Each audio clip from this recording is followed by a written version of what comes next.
Hello, welcome. We're live again.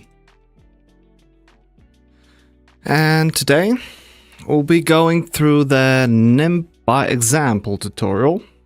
Last stream we finished the the basics tutorial, which introduced us to just the most basic concepts of the language, but there is just so much more.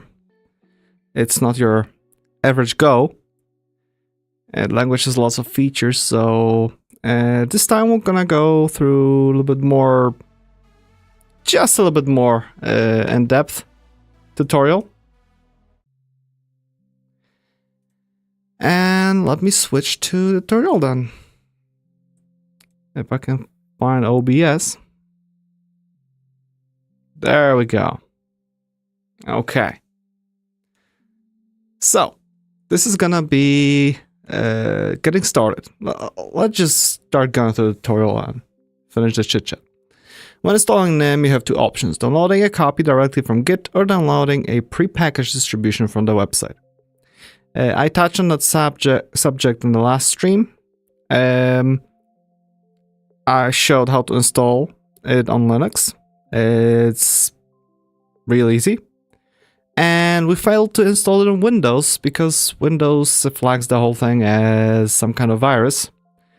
I asked around and it turns out it's a unfortunately normal thing, because the thing is that a lot of people use NIM to write malware, and because of that, a lot of malware has a signature of code generated by NIM. And because of that, you can't install it without adding a specific exception to your for example, Bitdefender or whatever else is Windows or some other antivirus that you have. So that's unfortunate. Maybe I'll get around to just showing how to do that properly at some point, but we're doing stuff with Linux here, so let's keep that. It all works fine. Okay. So, yeah, we've already installed it, so let's go to the next spot. Hello World. Okay, so for the first few chapters, I'll be just skimming, and maybe we'll look at only few things that matter, because we already went through a lot of that, in a previous tutorial. So yes, echo hello world, that's really simple. We learned that C is an alias for compile, and it compiles the NIM sources to C language. R is an alias for run, so we can basically compile and run one. And we have something new, verbosity 0, makes the compiler only output essential messages, since by default it also outputs some debugging messages. Okay, so that's how we can make it a little bit smaller. So if I will just write the hello world, which is echo hello Twitch and YouTube, right? I'll add the fancy like and subscribe. So if we save it, we can go to command line, and it will be, in that case, instead of being nim c-r, we can add, what was it? Verbosity 0. Okay, that should be it, right? We have hello nim, and let's run it. Ah, there we go. We don't have a bunch of text anymore. I like it. Nice and simple. Cool. So I already learned something. Okay. So next, comments. Yes, we learned that we can make simple comments or those that span multiple lines, and they can also be nested. Then variables. Let's see. It's mentioned that we can use let, var, and const for one-time assignment, mutable variables, or constants, compile time constants. So, wow, this doesn't doesn't mess around. We instantly start with a procedure where we define a mutable variable with a for loop, where we're iterating over letters, over characters, and where we're adding to the string, which is awesome. And we have a constant, computed at compilation time. Oh, so this code will actually run during compilation. Okay, that wasn't mentioned in the previous tutorial, so that's awesome. If we have something that doesn't do anything crazy, I guess it's gonna work. Very awesome. Mutable variables, yes, a string, just integer 0, and this will be initialized to 0. Okay, because that's the default value for integers. We have mutable variables. Yep, and this will be compile time error because it must be initialized at creation. Yes. And finally, a is mutable, right? Yes, mutable, so we can add it. We can increase by 1. And see here. Compile time error. Alphabet is ABC. Compile time? Yes, because alphabet is a constant. We can't reassign it. And compile time error, D and E are immutable. Exactly. We can't change them because we can set them only once. Okay. Without verbosity 2, only the error will be shown without a position cursor. Oh. That sucks. So let's grab that code and see it in action. We've got some errors instantly, so when we run it, we have, oh, let symbol requires initialization. What if I'm gonna do verbosity 2? Wow, okay, that's a little bit more verbose. Yes, we have all the... Oh my god, I have a lot. Okay, so that's basically over verbose. Information about hints and stuff. We don't need to worry about it. We have here highlighting what's wrong. Let's trust that for now, at least to the point that is fine. But it's good to know that we can use that verbosity 0 and 2 to get to nicer errors. Okay. Constant. A constant variable will be evaluated at compile time. Yeah, if you inspect the C sources, you'll see the following line. And there we go. It just automatically calculated for us that value of the alphabet, and therefore, basically, if we would write a C code that calculates that, it would be less performant. Here, bam, straight up, this is a pre-calculated thing. Great. Some variables, result, yeah, this result variable is a special variable that serves as an implicit return variable, which exists because the control flow semantics of the return statement are rarely needed. The result variable is initialized in the standard way as if it was declared with var result and a return type. For example, the get alphabet function could be rewritten more concisely as so when getting the alphabet for each character in the alphabet, we just add it to the result because result already exists. A possible gotcha is declaring a new variable called result and expecting it to have the same semantics. Oh yeah. Unexpected. Prints 0, not 10. Oh. Okay. So basically, if we declare a variable result, we shadow it so that the result that will actually be by default returned won't be this one, it will be the one that already existed. Okay, so they're just two separate things. Good to know. Good to know. All right.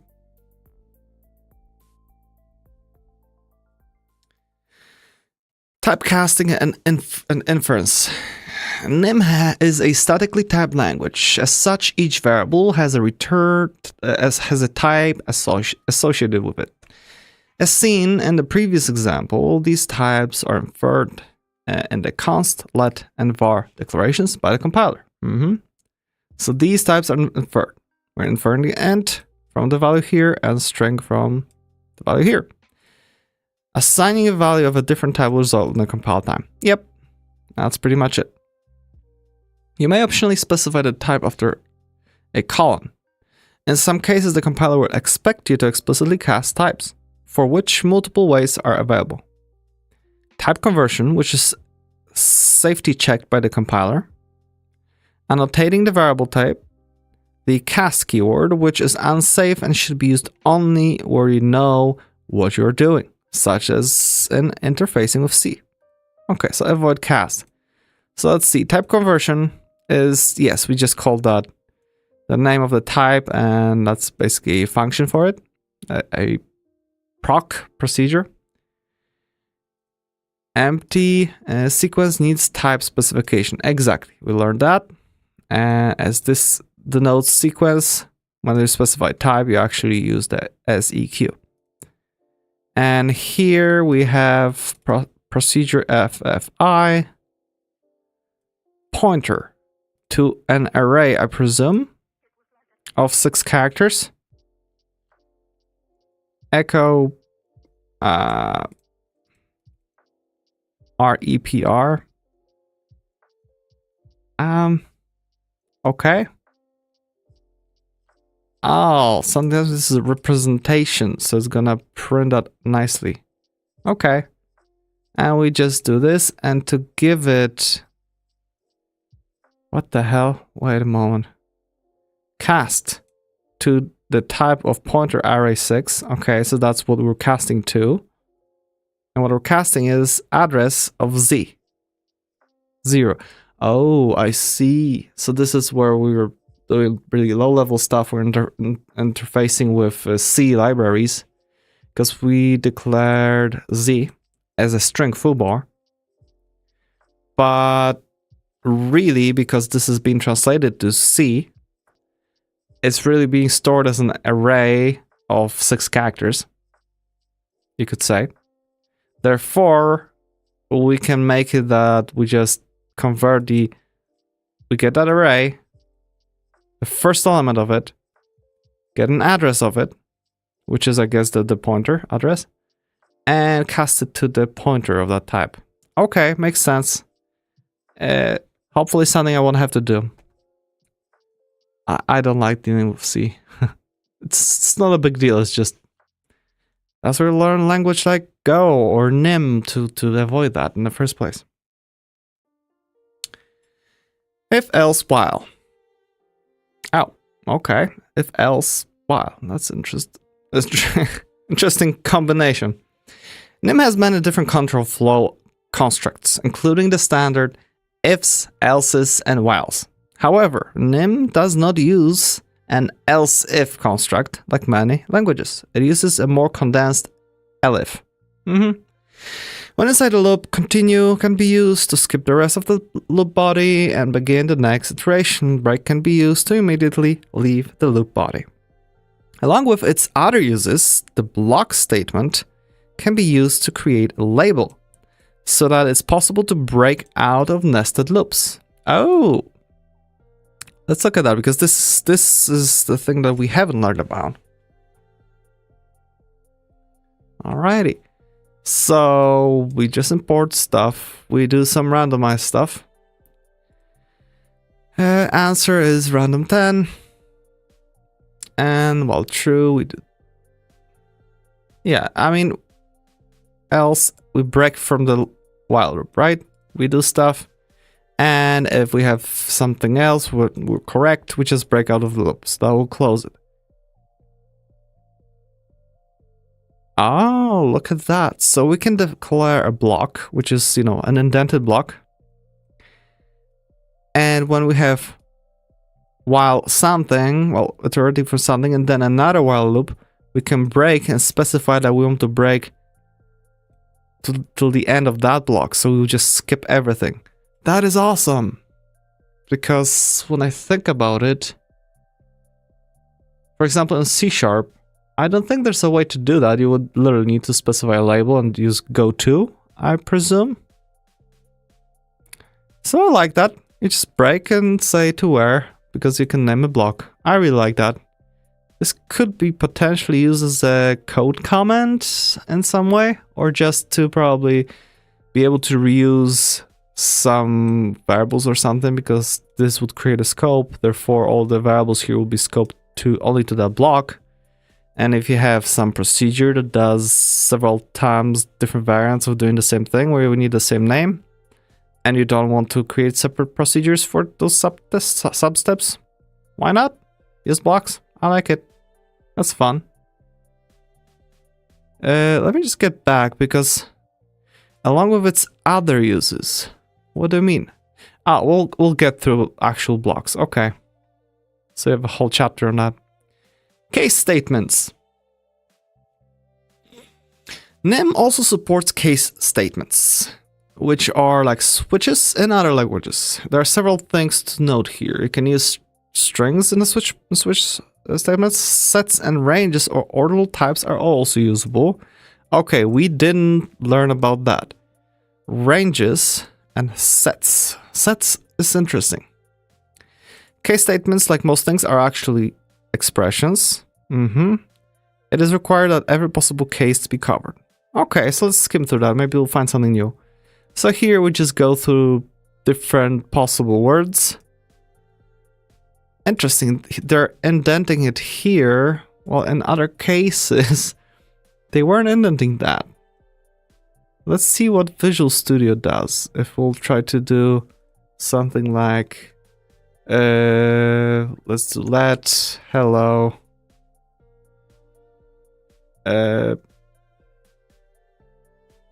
hello. Okay. So we have the variable that would case hello off. See? It doesn't want to indent it. As if it was optional. But I need that comma there, right? Hello will be echo hi. Right?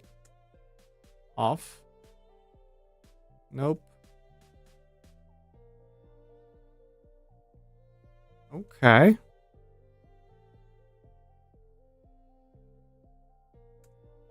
And else discard, right? So we can do it that way or that way. So that colon here doesn't matter. That's interesting. I guess they maybe had it required at some point, they removed it, but for backwards compatibility, it's like that. Oh yeah, of course this needs to be indented. Huh. So, one thing that I wanted to add to this stream is that maybe instead of me sometimes speculating, how does it work? Doesn't work that way. What's the question here? I won't be going through the documentation specifically on the stream, but I thought that maybe we could just utilize AI because we live in a time of AIs, and therefore maybe we could get something out of it. So let me quickly get a window with some AI. What was it? Just a shortcut.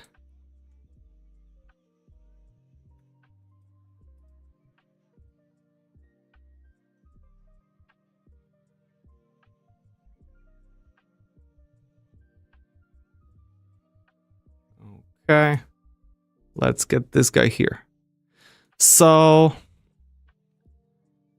let's say I'm learning NIM language, right? To prime it a little bit. I'm trying to understand case statements. Why are both of those correct in nim. And we're gonna give it a code block. Wait a moment, why is it like... Okay. And let's give it the code, right? We have... Whoops. What is going on? So we'll give it this code and we'll specify without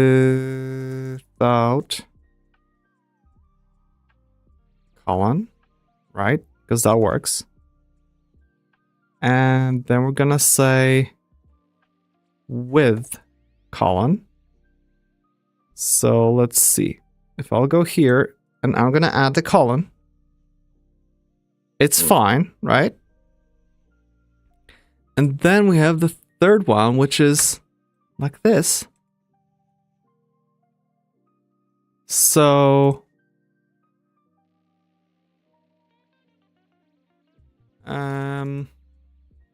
with colon and indented.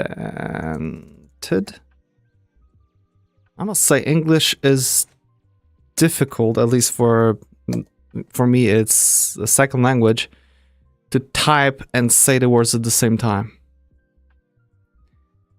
So the question is, can we do a variant where we have indentation but without this? Oh, that is fine too.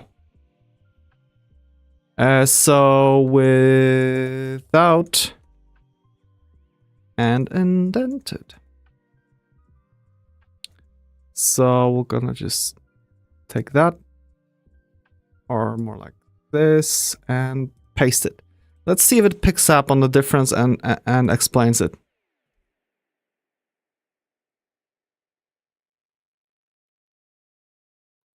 Okay, so the case statement is flexible in terms of syntax, allowing different styles of writing. So we just have that, and it just explains that we have it like that. Okay. So all of those variations are considered correct in nim. The language allows flexibility in terms of whether to use a colon. And indented branches to personal preference. Okay. So it truly doesn't matter. Okay, good to know. I will probably prefer without it here and like that, because off already suggests that we're in a case. So why add yet another indentation? This should be enough, at least in my opinion. Okay, sure. Let's move on then. What other case we have? We have a case of the character H. So we have a character and we can, yes, specify multiple options of this to, okay, so we can set a range from character 127 to 255. Oh, it's interesting that with slash you can just literally type in the number. Why not? I like it this way. I guess this way we could avoid putting in some random character here that, you know, let's say isn't displayed or something. This is very clear. You don't have to do any conversions, so I like that. Maybe it's also in different languages, but I just never used it. And then we have some procedure. Oh, so look at that. So we have result, case of that number. And basically this whole thing is being assigned to a result. So we have assignment instead of assigning, you know, result equals this, result equals that, result equals whatever. We do that. Awesome. And this is very interesting. Low, and then we have literally int as integer. It's interesting how we can pass integer as a type. So maybe low is some kind of built-in procedure that takes a type as in, and this is lowest possible, lowest possible value returned by integer. To -1 is all negative, 0 will be 0, and 1 to basically the maximum integer. Okay. Sure. Let's go back to AI. Let's use it while we have it. There we go. So what about this code? And we'll just give it, paste it, explain how low and high work here.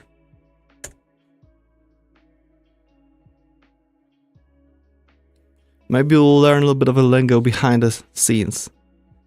So yes, they are built-in procedures in them that are used to determine the minimum and maximum values of ordinal type, respectively. Let's break the code down. Okay, takes an integer, yeah. The result, we all know that. Low, okay. Of low. Return, so low end returns the minimum value of the integer type, okay? Okay, and this will be the maximum value.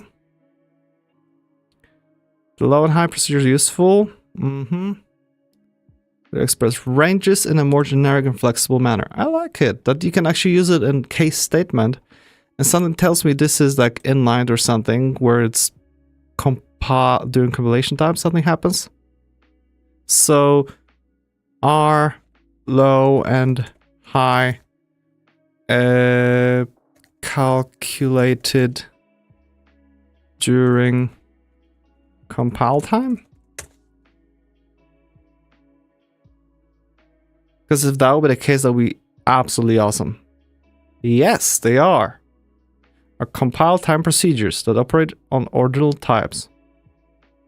Okay, and we have T as a type, okay. And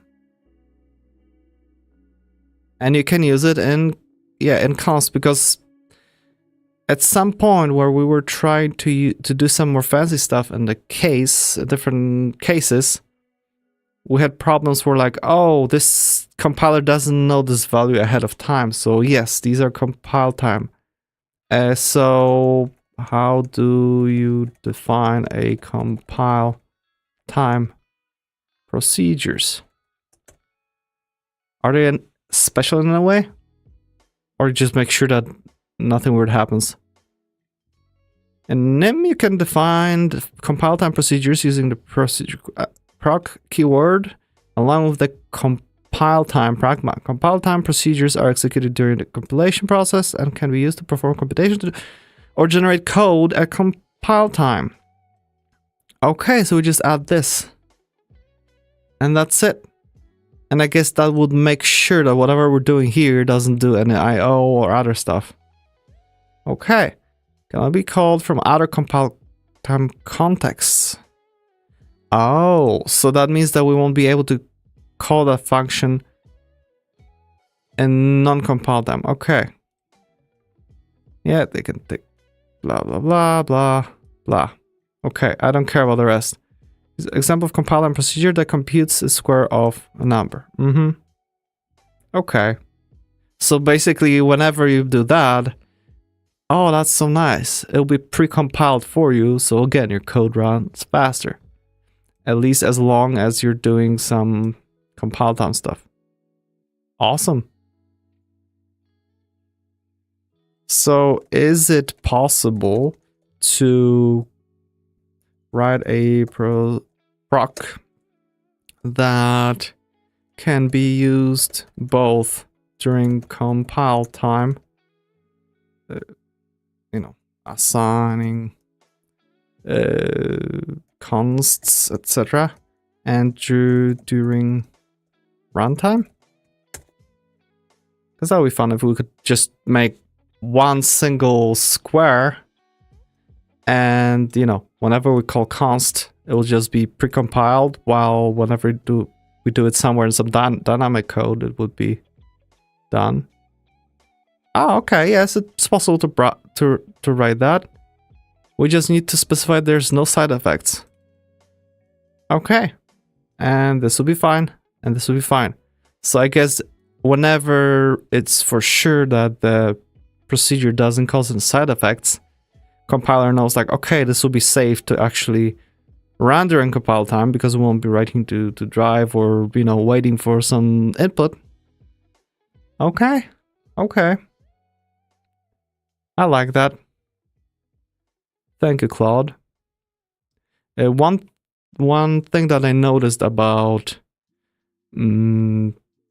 Claude versus GPT-4 when it comes to NIM, Claude is a little bit better. It seems like Claude, you know, there aren't a lot of resources about the NIM language, and because of that, GPT-4 tends to make up a lot of stuff, while Claude seems to, I don't know, knows to know the material a bit better. So that's why we're using Claude in here.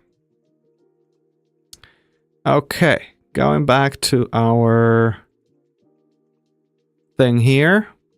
Let's move on. For loops and iterators.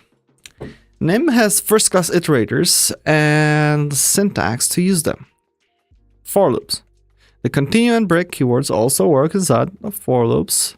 There are two kinds of iterator and two special methods that for loops work with. Could use some better formatting to specify. Okay, items and pairs. Sure. When iterating over an object with one item, NIM will call an iterator called items. With the first parameter, the type you want to iterate over. The same thing happens when iterating with two items, but in that case, the pairs iterator is called. Okay, so it looks like we're defining some kind of type, custom range, that is an object that has low and high value. Oh, so there's a keyword iterator. So we can, oh, I like that it's just straight up. This is an iterator. No weird stuff. It's an iterator, and it just has a name items that takes the range, custom range, and returns an integer. So we can do set that we start at low, and we just do the while loop, and we yield I. Increment it, and just keep going, keep going, keep going. Okay, that is so simple to make iterators. Wow. Okay. And pairs is basically you need to return a tuple, A and B. Okay. In that case, you're just going over characters. That's simple, and it just returned the I. Okay. I in range. Oh. That is very... Oh, because range... Yeah, so for that... Oh, so we're reusing this just to go over the elements 1, 2, 3, 4.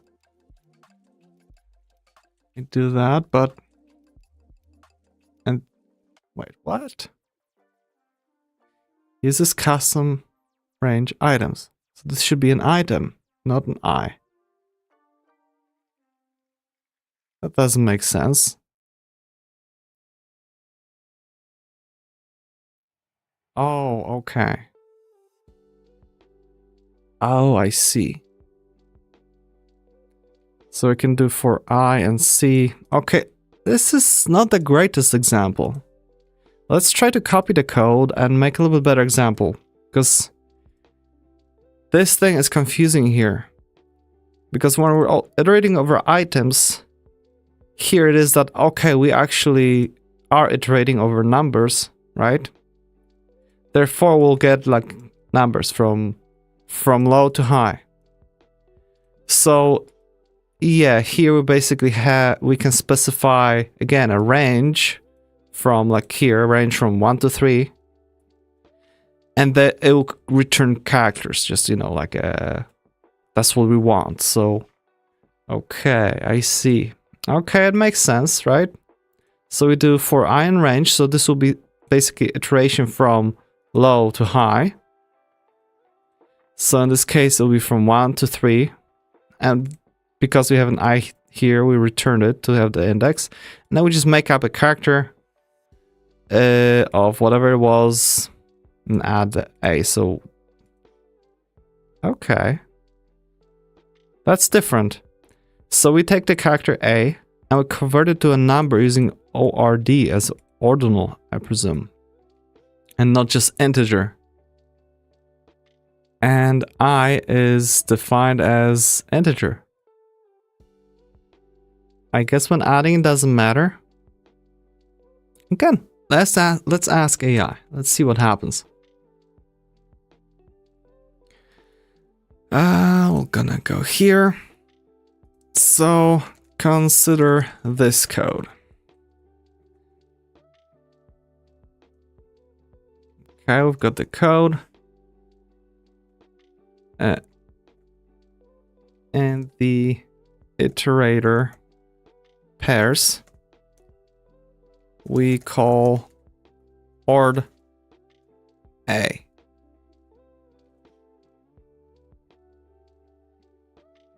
Oops.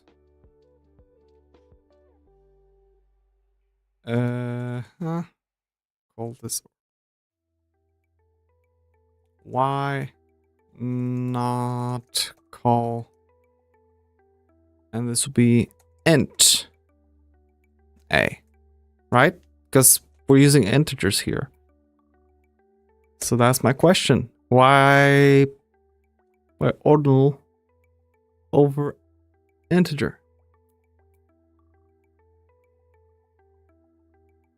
So both ordinal and integer can be used to convert the character A to its corresponding integer value.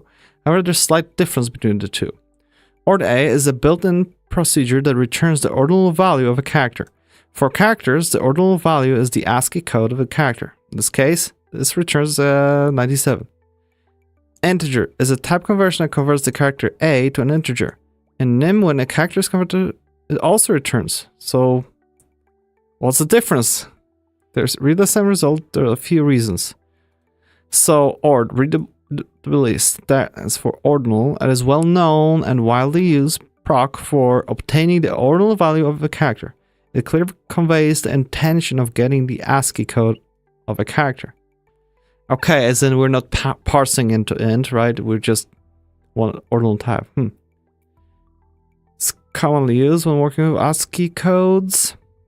Okay, standard endian and NIM and other programming languages to use ord for character to integer.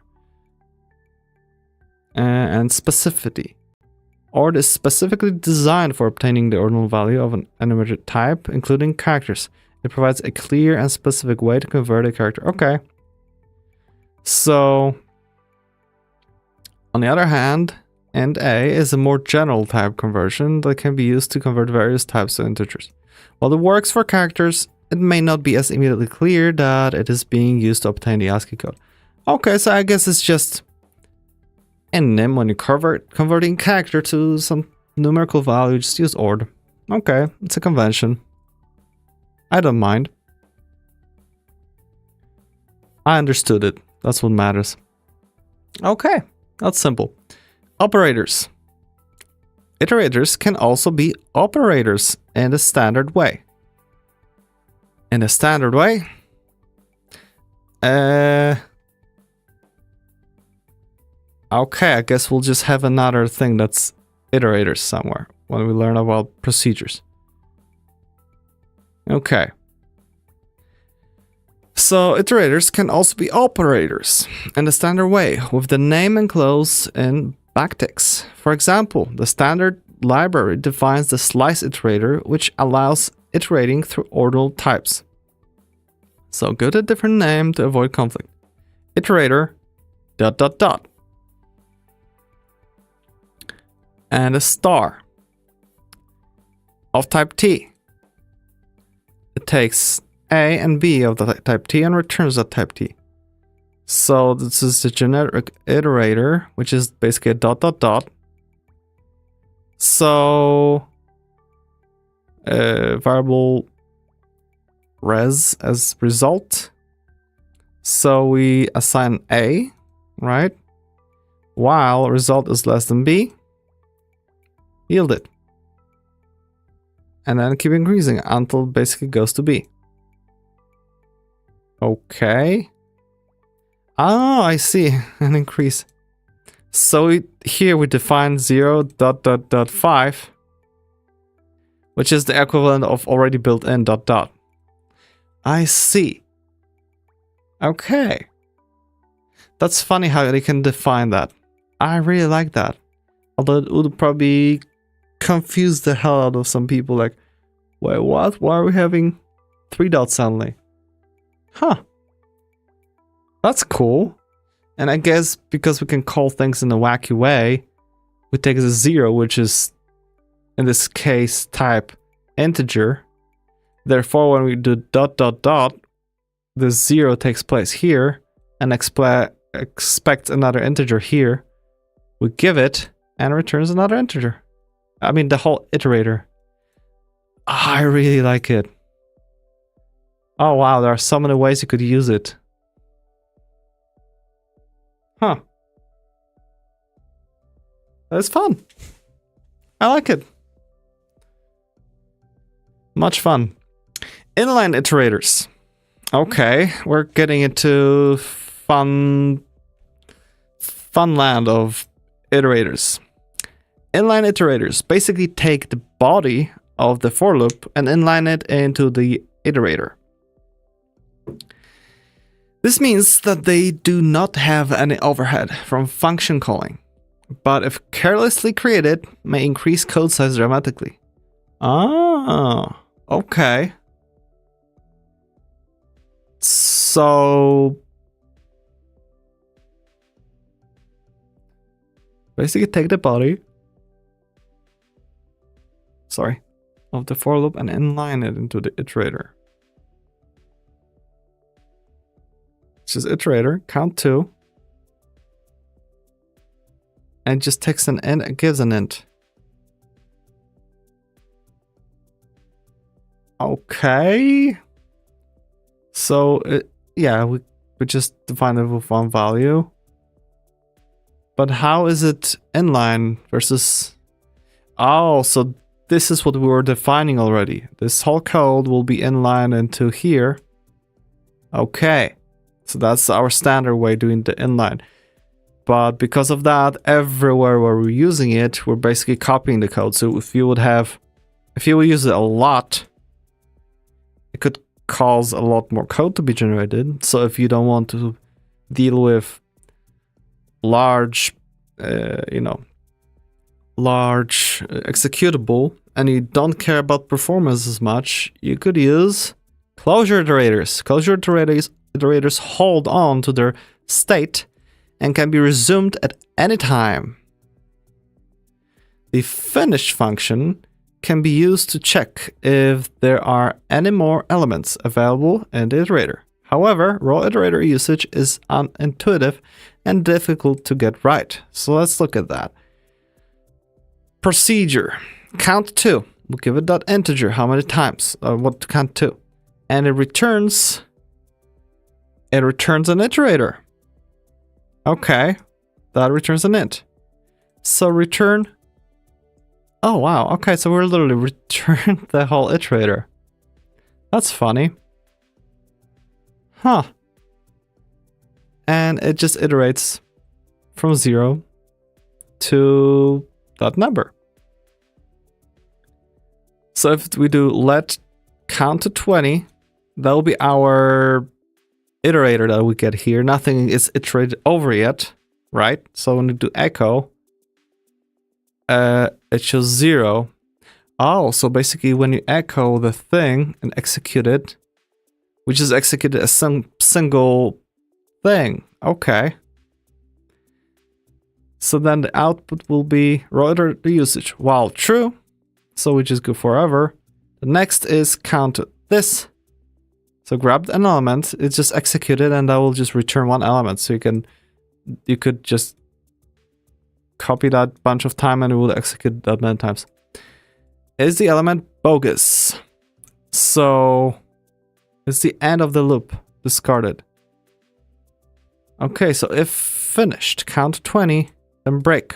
And if it's not, output the next. and I guess convert it to string. Okay, so why are we getting it first?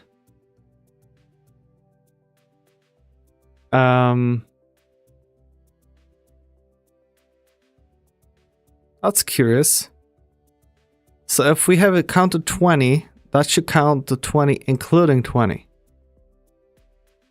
So it did 0 for the first time when we echoed it here, so we already took the first element out.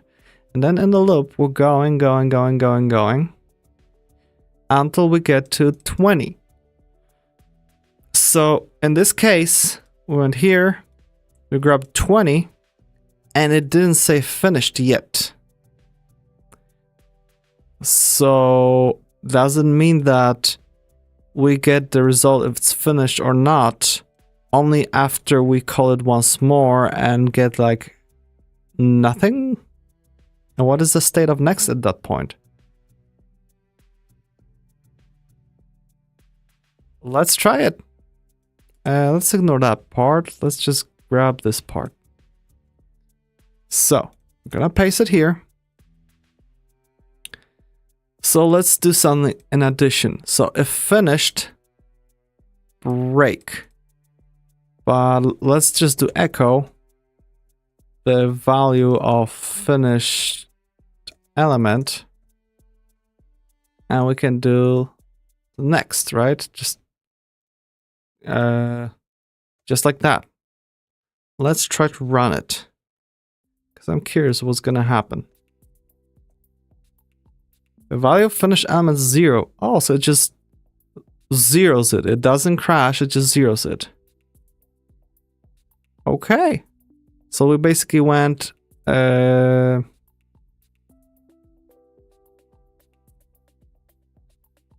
we didn't print anything? It finished. Just instantly finished. What? Why isn't that called?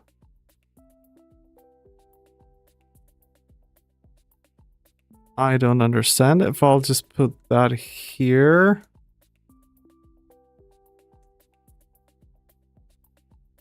Output.add.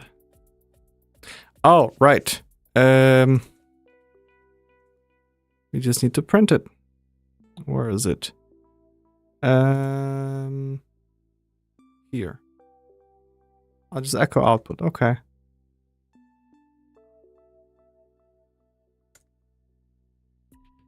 And if we do that. So basically, we took 20, the last element.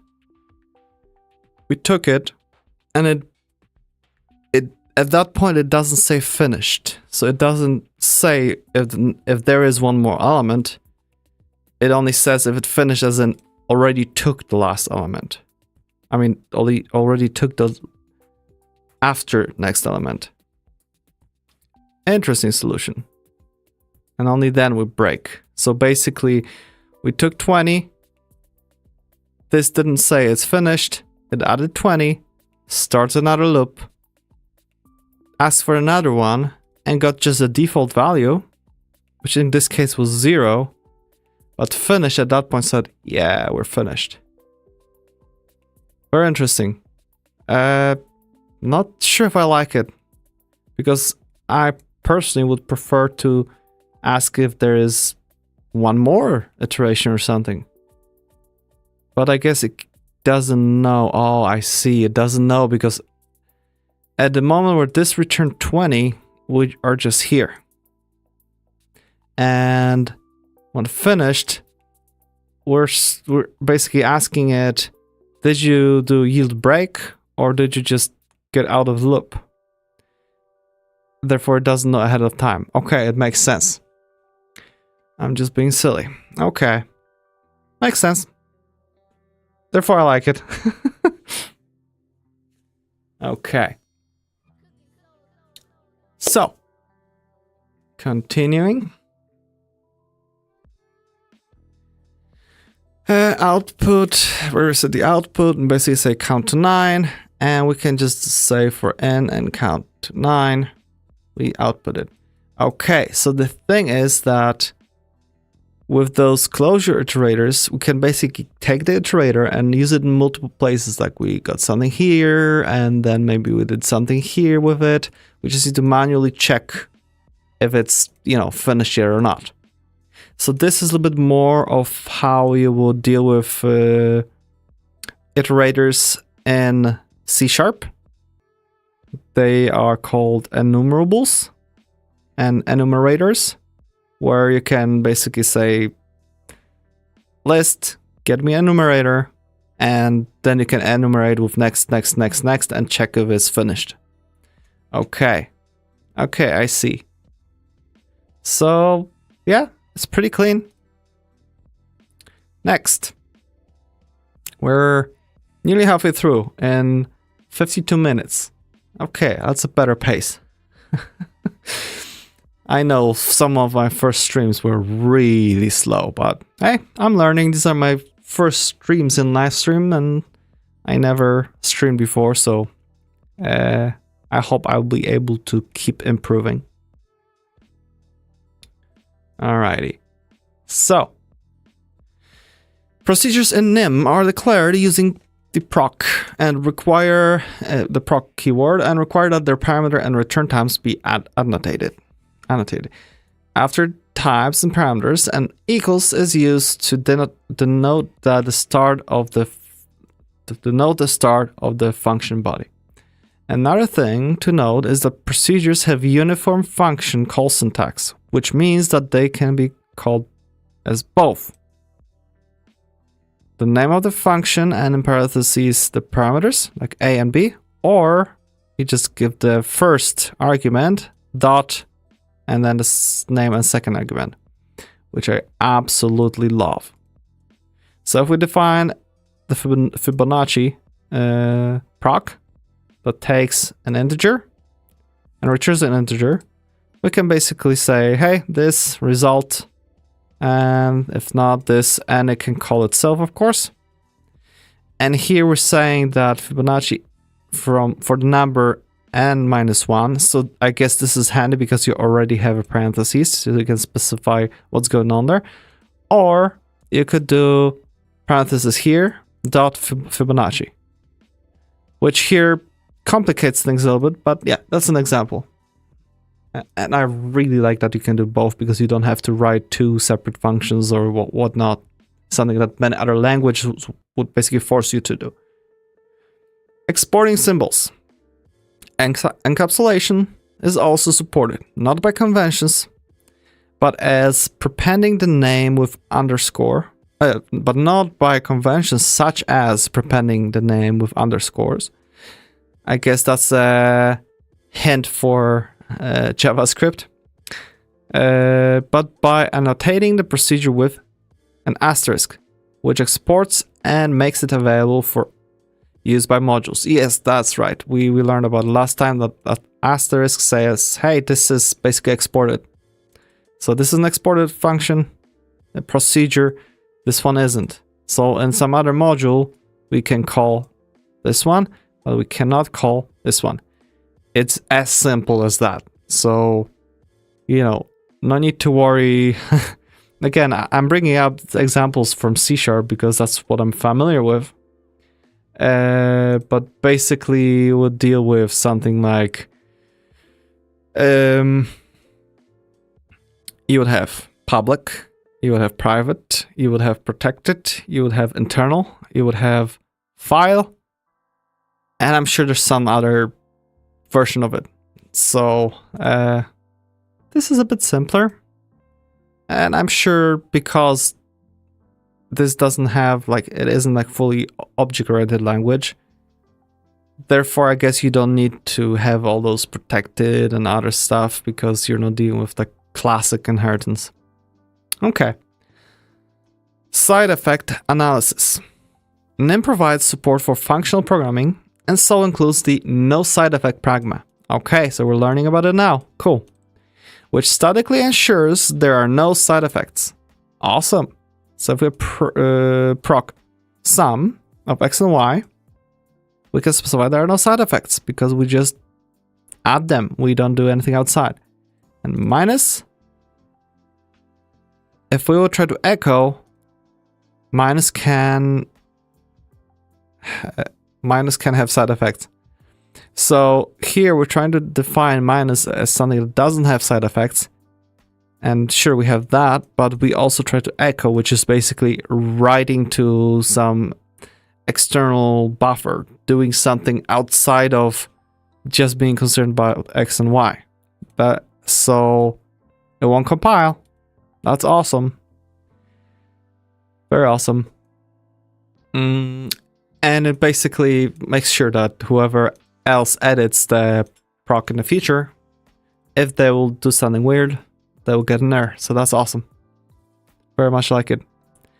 Operators. To create an operator, the symbols that are to be used must be encased inside backticks to signify they are operators. Okay. So we define proc procedure, and in backticks we have the $sign. So I guess it'll be an operator $sign. And it takes one argument, which is an array of two arrays of 2 ints. So like 2 by 2 matrix. And it returns a string. So we define that the result is empty string. This is the thing that we learned, that we don't have to do that anymore in newer, because this is the default value for string. So hey, we can skip that line. And for V and A, so we iterate over the A array. And we call it V, and then inside that we iterate over those smaller arrays of Vx. And we can basically add the integer of $sign Vx. So that'll be just because $sign is already defined for integers, which means we'll print out the integer. And we add the comma separator. And then after that, we also add, okay, so I see. So for something like that, we would go and take do 1 comma space 2 comma space new line 3 comma space 4 comma space. Okay. All right. See if our args for how echo works. Okay. Oh, we just echoed the whole thing here. Oh, I see. So this probably will call the $sign on this whole thing. You will look for that operator. If the operator for that very special thing is defined, it will basically call it and print it out nicely for us. Awesome. I like it. And then we define another operator, which is very user-friendly. Wow. This is crazy. Takes 2 strings. So basically, I guess one string, all that, and the other string on the other side, right? And confusingly named useless operator, which basically takes the first element of first character of A and is that the last character of B? And assert foo. This bar will be F and R. So I wonder if we can actually shorten it. So let's try this. So if we will run it, right? Sure. No errors, right? Because assert checks for that. So do we need to do high? Can we just do this 1 as in last from the end? Will it result the same thing? Yes. Okay. I prefer that than the whole high and low here. We have those for purpose, I guess. Wow, this is truly ugly. But could I make it like this and save? Yeah, that works. Oh, that is funny. Huh. Awesome. And I'll run it again. Just double make sure. Yep, it works. I love it. You can make your like own language. And let's just see if that actually works. We save it and we run it. And yes, we have those two. Oh, that's so good. So basically echo var args and it's typed. Okay. Garbage collection safe. Huh. Writes and flushes the parameters to the standard output.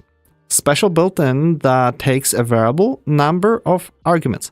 Each argument is converted to a string via the $sign operator, so it works for user-defined types that have an overloaded $sign operator. That is fun. Okay, I like it. It's that simple to make something viewable. You just declare an operator. It is roughly equivalent to write line, this flash file, or whatever. That's too much. Unlike other I/O operations, this is guaranteed to be thread safe, as echo is very often used for debugging convenience. If you want to use echo inside a proc without side effects, what? Without side effects. Effects. And then we have manual HTML pragmas, no side effects, pragma. You can use debug echo. Oh.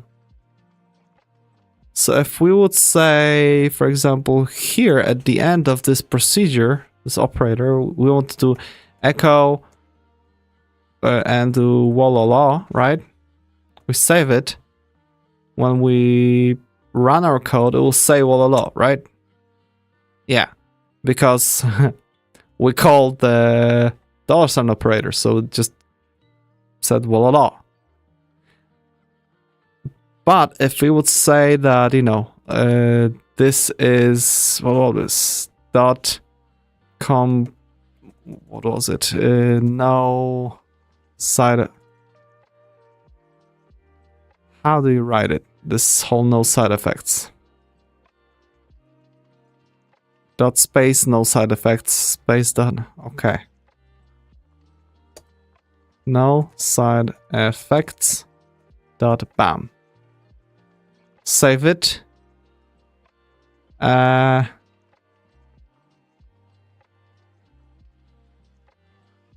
pragma, no side effects. Oh, effect. There we go. And now it's complaining, hey, this is a side effect, so we can do echo debug. And what is it?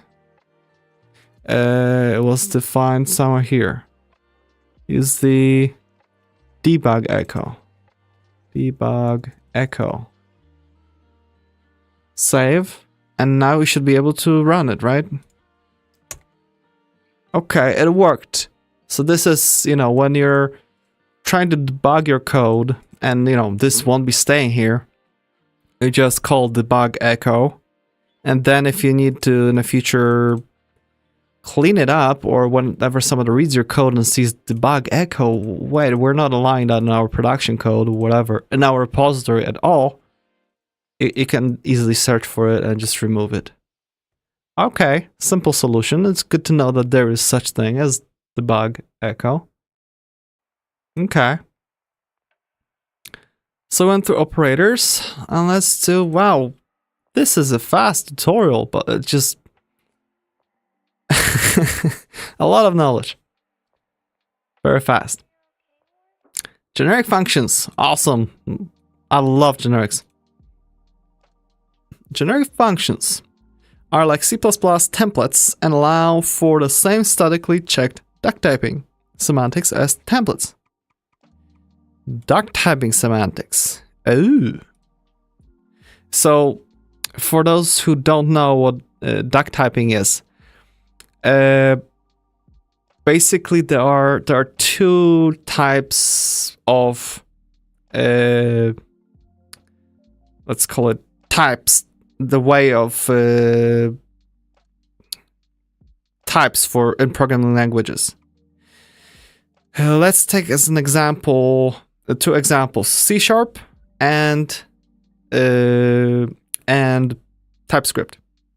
C# has basically static typing, which is not duck typing.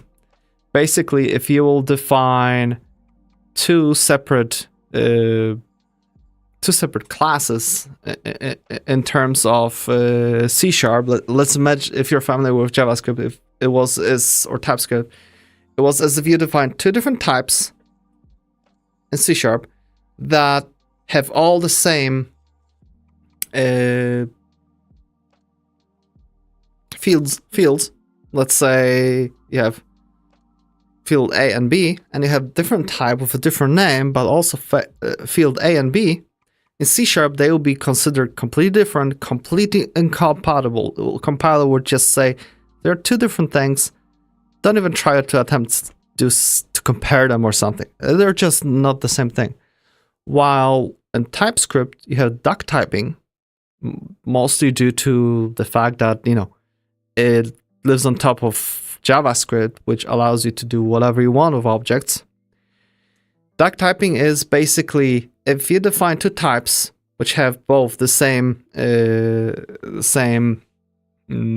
fields, from TypeScript's perspective, you can say, hey, take the object A, the object of type A, and consider it to be a type B.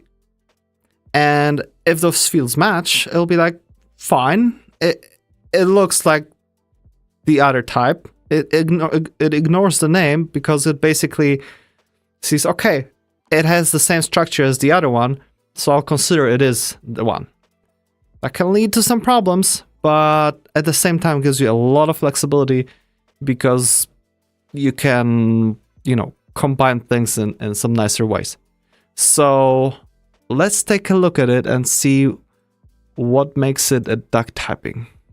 The duck typing is it if it looks like a duck and talks like a duck, it's a duck, right? It doesn't matter if the label says rubber duck or something else. It's just considered a duck. So we define an operator plus that operates on A and B, so A plus B, and this is for strings, okay? And it just returns A and B, okay? So it concatenates them too. So this would be where you can use it. Do I have an example? Yeah, like one string plus other strings. This is what normally you see using plus, but Nim has ampersand, but hey, sure. Go and define your own plus if you want, no big deal. And then we have multiply. Okay, but multiply is a generic one. You can specify what type T is. And in this case, whatever's on the left is of that type that it's going to get returned, while on the right we have the number. So you can say probably string A times 10, right? And what it will do, result is default of T. Okay, so we here explicitly say that assign a default value of T, because whatever T, this could be an integer, it could be a float, could be a string, could be a sequence. So we have something like default, which was basically initialize it. And I assume that nowadays with newer Nim, we don't have to call this anymore. Okay, so then we go for, and we go for a range from 0 to that top value. And again, this could be shortened. We'll fix that in a second. So basically, for every single, however many times we need to do it, just use the add A. So okay, so we defined add on the A on the string. Therefore, the compiler will figure out that, hey, if you're trying to call that on a string, it will check if this operator is defined on a string. And all this is so smart. And it will just keep concatenating them, or in case of integers, it's going to do something else. So let's do that. Let's play with this code because this is fun.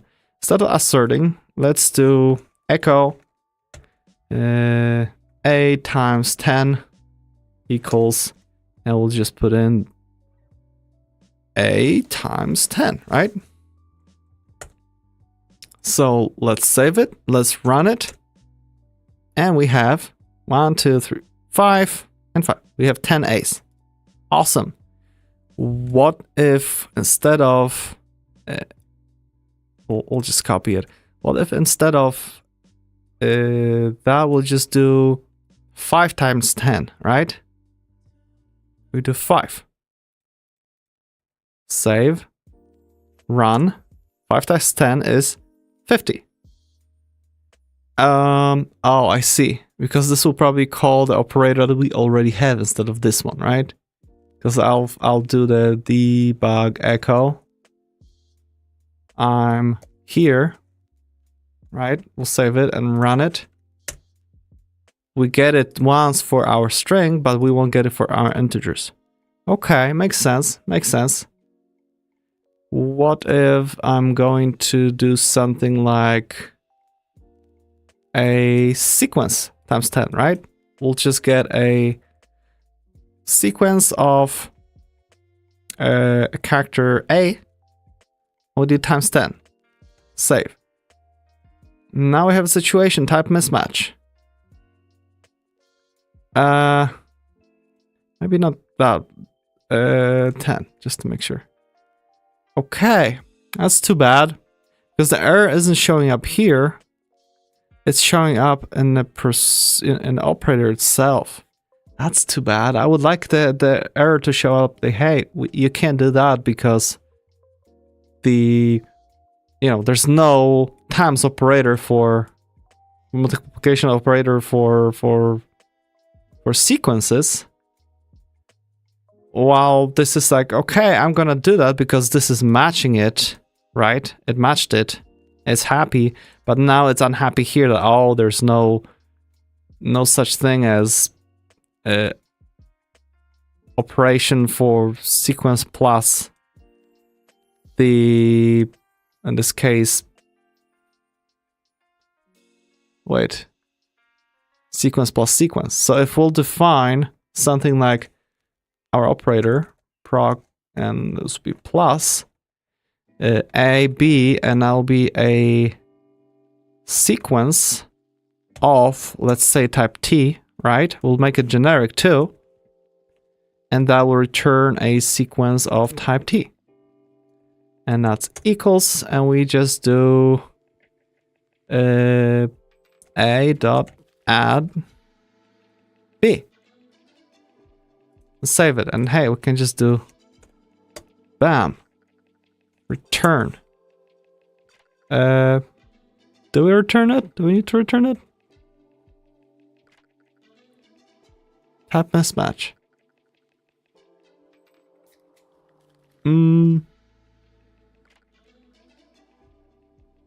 What am I doing wrong?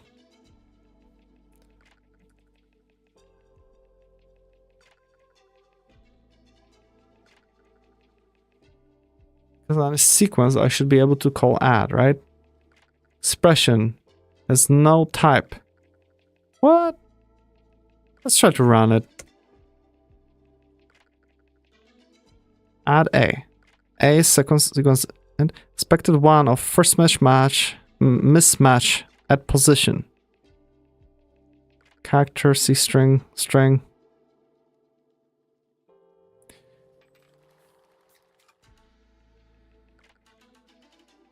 Okay, I do not know how that works. Let's ask AI if it can tell us why there's a error here. Let's see if it's smart enough. Okay, I have the following code. That'll be nim as a hint, and we just do that. I'm getting an error about the line return a.add b. let's give it the error. So we go here. We'll just do that, copy all this. And let's see what's gonna figure it out. If it could figure out and explain what the problem is, that'd be awesome. Please explain what the actual problem is and how can I fix it.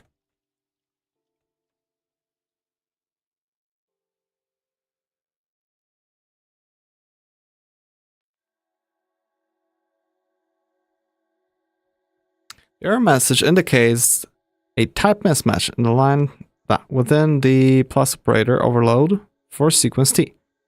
The problem is that the add proc expects different argument types than what you're providing. In the line return A, add B, you're trying to add B, which is of type sequence T, to A, which is also. However, the add proc for sequences expects the second argument to be either open array T or a single element of type T, not another sequence. I thought we were able to add those sequences like that. To fix this, you have a couple of options. If you want to add, if you want to concatenate two sequences, you can use the AND operator instead of add. Okay, that makes sense. The AND operator concatenates two sequences and returns a new sequence containing the elements from both input sequences. That's exactly what I want. If you want to add a single, then we add that. We don't want to add single. Okay. Okay, so we know the fix. Thank you. So we just do literally, again, that, and that'll be it. And I noticed that we're not explicitly returning something. So I guess if we have a expression that is returning something, it will just assume returning it. So let's say we have sequence of 10, 20, 15, or like 35. We save it, and when we run it, we should have that sequence times 10, right? Okay. It's the sequence of 1, 2, 3. It works. Okay. We can define other things, and so...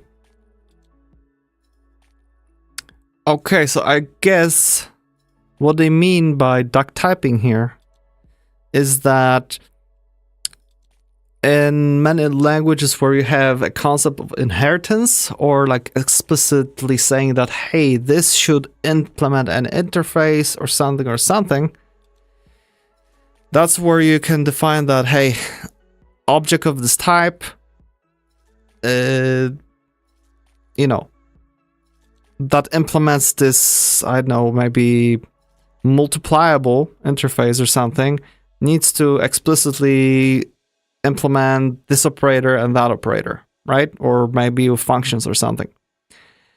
While here, we can actually add some other operators to already existing types, like to a string, to a sequence of like generic, any kind of sequence, or something more complex. And it will basically, compiler will be smart enough to check if those exist, whatever you're typing, like on the go. So that adds a lot of flexibility. I really like it. The only thing I didn't like it was that random place where the problem happened. So if I would suddenly comment out the plus for strings, I get an error instead of here. I get an error here because this is using that directly. So could be improved, but I guess, you know, if you dig deep enough, it'll be fine. Although I wonder what it will look like if this is something that happened inside some other module that maybe you imported or something, like other external library. I wonder how this would show up as an error. Don't know. But I very much like it so far. Okay. Awesome, we learned generics. At least the idea of generics. So let's see what's going on next. So we have the concept of first-class functions. NIM supports closures as well as passing functions. Two different syntaxes available for... There are two different syntaxes available for closures. The proc syntax, which is identical to regular procedure syntax, and do notation, which is a bit shorter. So let's see. Import some sequence utilities. And we create powers of 2, and we just define a sequence here. Okay. So we can echo, and we do powers of 2 dot filter do this. Okay, so I presume that the sequence utilities defines filter procedure that takes another procedure or whatever function that will actually be used as a filter, something that takes the integer in this case, because we're dealing with a sequence of integers, so it takes that integer and returns a boolean. So basically this, x is larger than 32. Okay. And the other version would be to, okay, so basically call the filter as in we use parentheses and do the, like, hey, this is a procedure of that type, right? Instead of specifying this into that, so this is like a little bit of, maybe a little bit like an arrow function, but not really. It's weird syntax. Or just more classic and that. Okay. So this is a idea of closures. And I assume that you can use do only for procedures that take only the other procedure, right? But you know, this is expecting only a closure and nothing else. Therefore, you can just do that. But in case if it would have, you know, filter takes the procedure and something else, it will be a bit different. Okay. Makes sense. Or you could define the procedure already, right? And do echo, powers of 2, filter, and just give it that. Okay, let's take that code and play with it, because I don't know how much they will talk about it. But when we're playing with code, I think it's a really good way to learn and just tinker away. So let's see, we have this thing, and when we look at filter, so it's a procedure that takes an open array, which is, you know, the powers of 2 in our case, and then it takes a predicament of the type, and it specifies here that it needs to be a closure. Okay, it's interesting that we can add that right here, like type, like here, weird. And it returns the sequence. And I guess the whole thing is inline. Okay. Okay. So we have those two. Could I just do and provide a function? Nope. So you can't call it that way. You can only call it that way. Or what if I'll call it without anything? Oh, that works too. Okay. Okay. Again, I like skipping parentheses. It's so easy. What if I'll do comma? I guess it will be complaining that nothing was given here. Now it's saying it's a field because it isn't giving any arguments and nothing is here, right? Now it'll be like expected one or first mismatch position. Okay, this is getting confused. They definitely need to work more on how those errors are being, you know, where they're highlighting things, because it's a little bit confusing. Okay. Okay. But hey, I like that. Can we define something like that ourselves? Let's say We do something simple.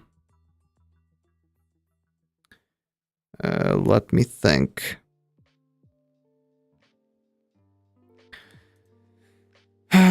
So let's do procedure, something like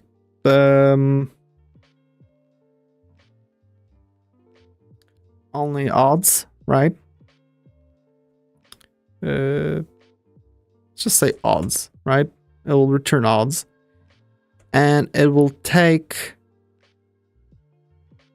You will be able to basically run it on a. Let's say S is a sequence of integers, okay?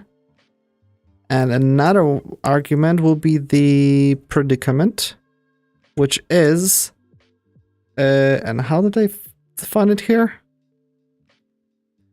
Oh, okay, procedure of that type. Okay, which is a procedure.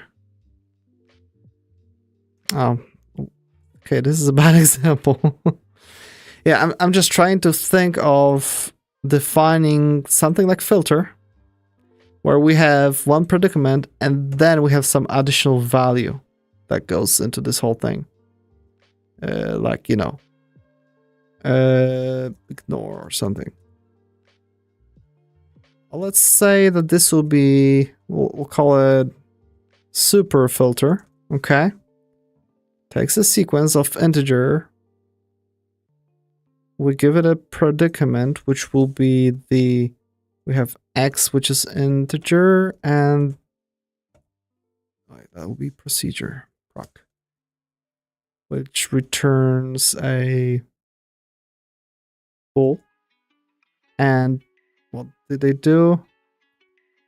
Is closure, something like that? No, just closure. Okay, closure. And then we have one more because we defined that takes an argument of the sequence, the predicament, and let's do something else like always false. And it will be a boolean value, right? So that will be that, and that needs to return the sequence of integers. Okay, that's a long thing. So let's do it that way. We have this, we've got, or not, let's clean up later. So the way this would work is that if always false, we just return an empty sequence, right? Else, we do return s.filter, and we just give it a predicament, okay? And let's do it without those, okay? Let's save it. It's declared but not used. Okay, so it's not complaining about anything. So now let's see how we can use those two syntaxes, but where we have more than one parameter. So let's do echo, and I'll wrap it here. Powers of 2, super filter, do, and we'll just copy this thing, right? But now it expects another parameter. So can I do just comma false? Save. Nope. Unreachable code after return statement. Oh. Okay. Type mismatch. Okay. So this is unhappy. If I would do the whole thing with wrapping it, and no, we don't have to wrap it, right? Oh no, they wrapped it. Say we have procedure that does this, returns this, and equals x32. And then we'll give it false. And then close this one. Now it'll work. Okay, I see. So basically this do syntax will work only if that filter accepts, you know, beyond the initial thing, it accepts only a single predicament and nothing else. If we need to add something else after it, it will fail. But let's try to just force it, okay? And ask AI why it doesn't work, because maybe there is another way which is weren't explained it yet. So let's do super filter. And we just need to do comma and say false. Okay. Let's copy the code and ask AI. Like, why? I have the following code. We paste it, we get rid of the first example because we want to focus only on our super filter. Okay. And let's say, why can't I call this thing? It's throwing errors at me.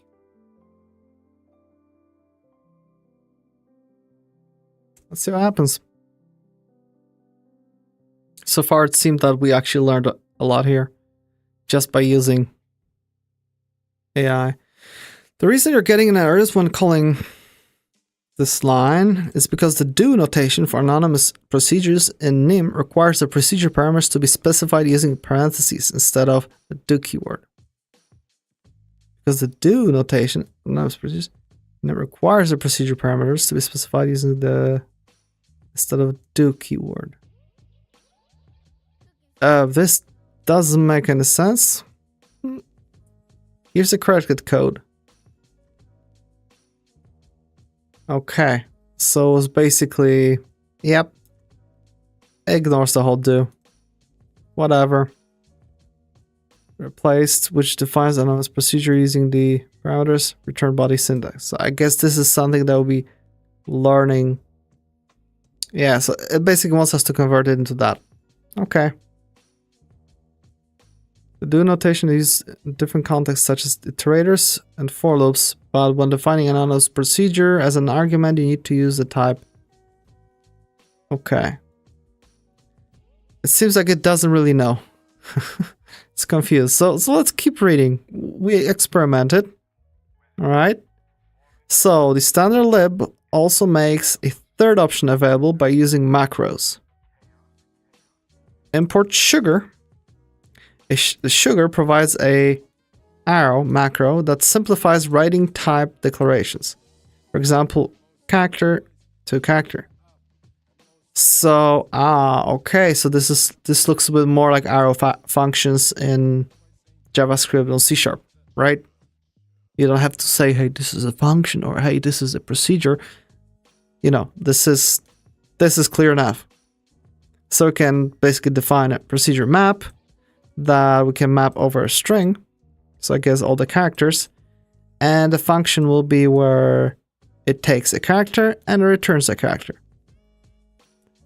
And the whole thing therefore returns a string when we map it afterwards. So it reassembles it. So basically for every character in that string, we do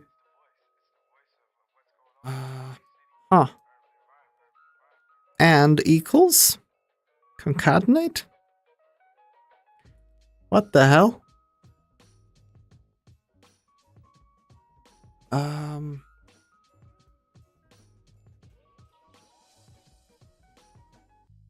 Save that. And sugar also provides this macro for the actual lambda value. And this will be, or C. Oh, so this is for defining the type. And this is for defining the actual declaration. Character, this and that.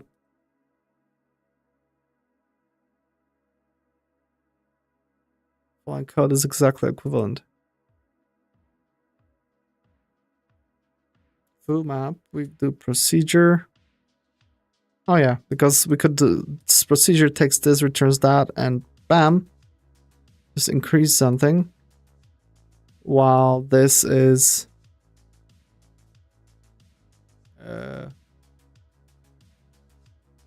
yeah, okay. What is C in here?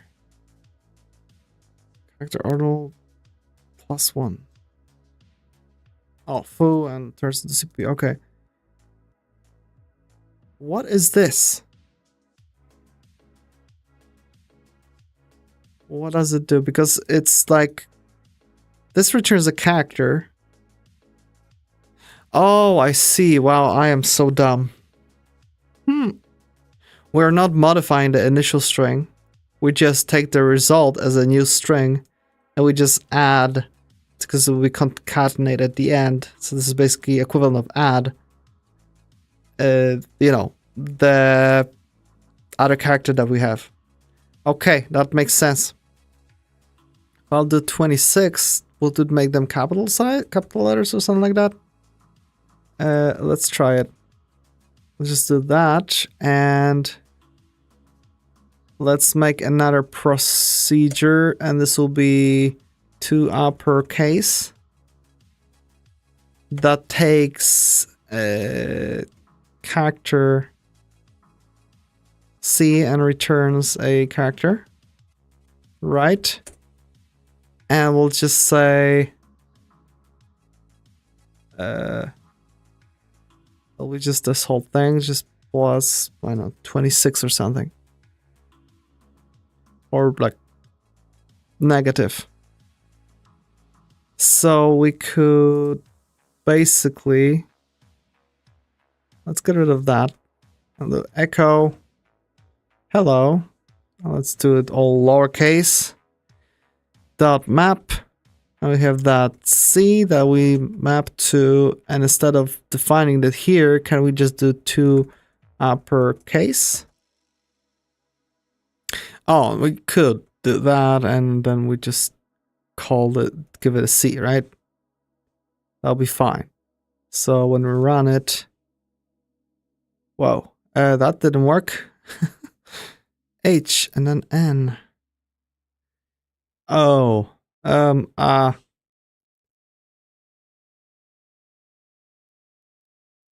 30? Let's see what the difference is. Nope. 31.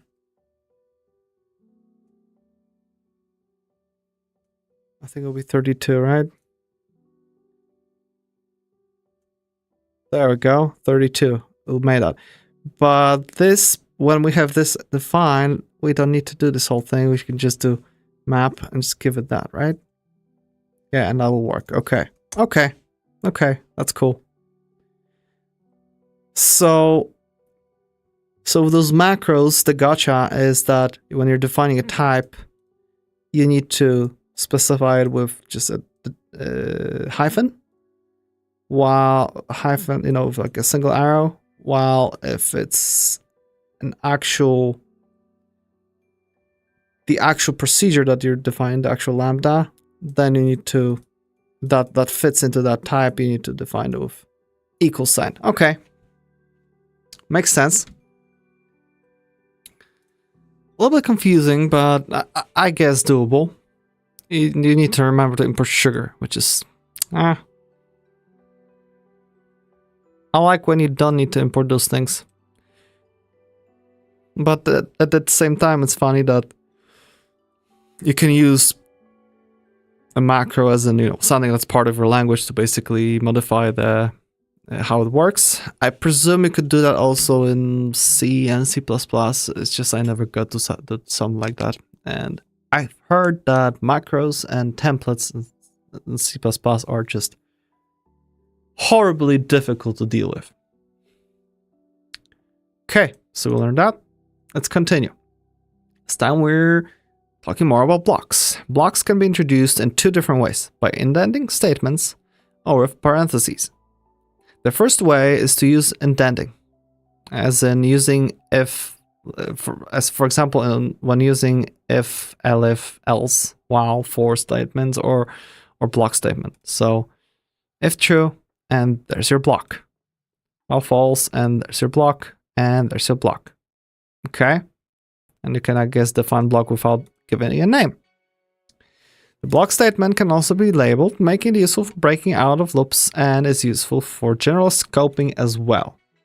So yeah, we have block that we labeled outer, we have loop within a loop and within some other block, and we can just break all the way to the outer that will jump from here to here. Okay. And shadowing is probably a dumb idea. But if you want it, you can define B just for within that block. So after that block, you return back to this one. Okay. Parentheses can be used as an expression, but they do not provide end of statement inference. So it is necessary to place semicolons yourself. Oh, semicolons? I don't think I've seen single semicolon here. An interesting and unexpected side effect. Excuse me. An interesting and unexpected side effect of the syntax is that nim is suitable even for die-hard brace purists. While possible, it doesn't mean it's a good idea. Most nim code does not use parentheses in that way, and it will not be seen as idiomatic. So we have procedure square. Yep. A return sequence of floats. Oh, and we just started with that. And we just need to remember to... Oh, and we started another block here. Let's consider this is not allowed, okay? Because this is a bad idea.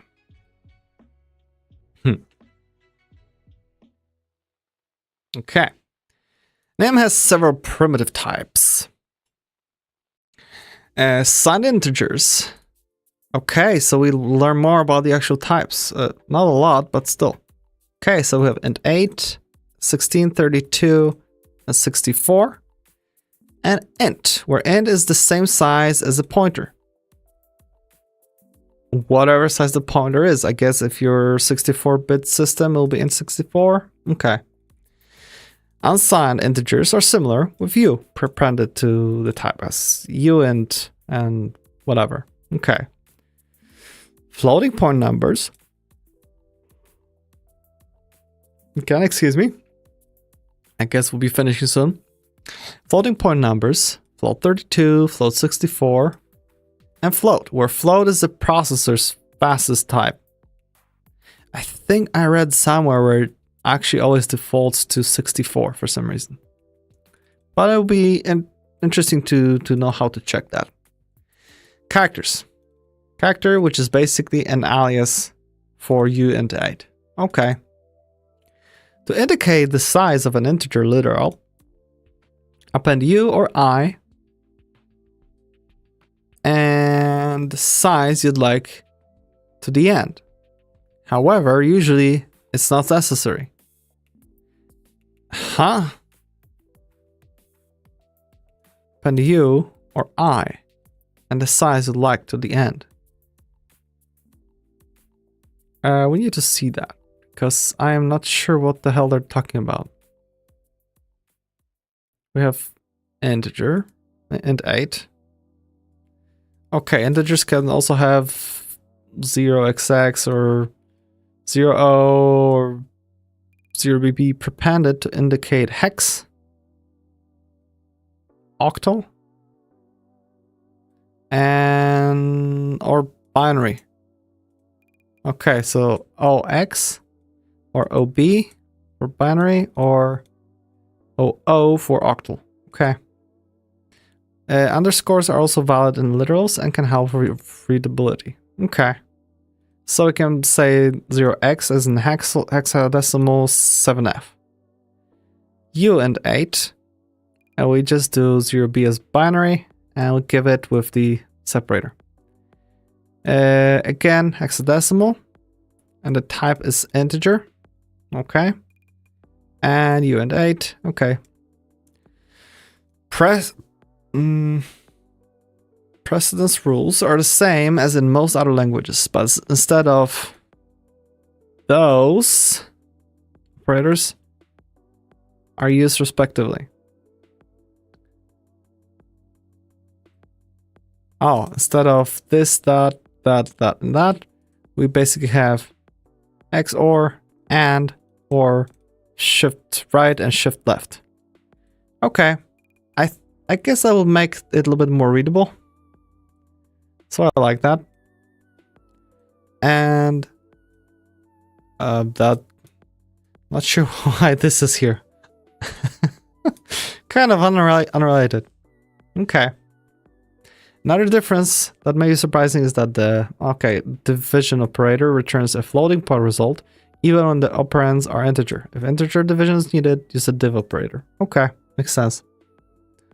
Okay, cool. And all that. Well, that wasn't a lot, but at least we know how to create those specific ones. Types. Types. Oh, wow, that's a very short one. Types. Types are declared inside type sections, where multiple types can be declared. Note that alias types are the same, and not in any way incompatible with their original type. If type safety is desired, distinct types should be used. And that's another spot here. Yeah, we'll learn about it later. Okay, so I can say that there's a type, my integer, and that's, I presume, available in other modules, and that's an integer. So we can say that A is integer and give it 2, and we can easily take that integer and add it to my integer. I guess we're creating it here, or more like taking integer and converting into my integer. Okay.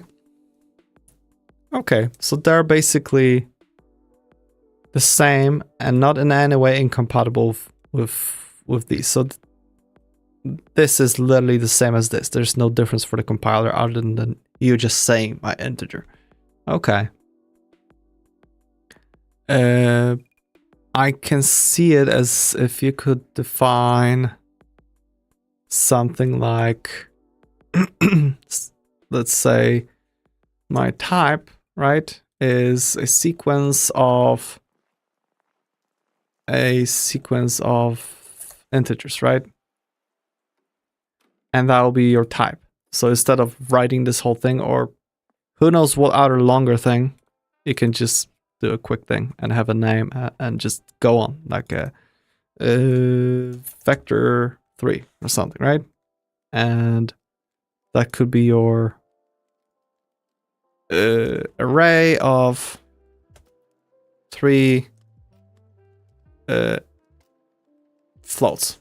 Okay, and for now on it's vector, but it still acts as an array. There's nothing stopping you from passing an array to that, but instead of just writing that cumbersome thing every time, you just can use that.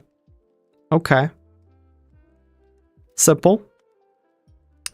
Objects and NIM objects are like structs from C family languages and define a grouping of fields. Okay, so we have a struct. Okay. They are by default traced by the garbage collector. So there is no need to explicitly free them when allocated. Exactly. In C language, they will live on a heap and you want to dispose of them manually. Here you don't have to. So we have a type animal, again, exported animal, that is an object. And it exports name and species as a string. And I guess it doesn't export the age. Okay. This is self-explanatory.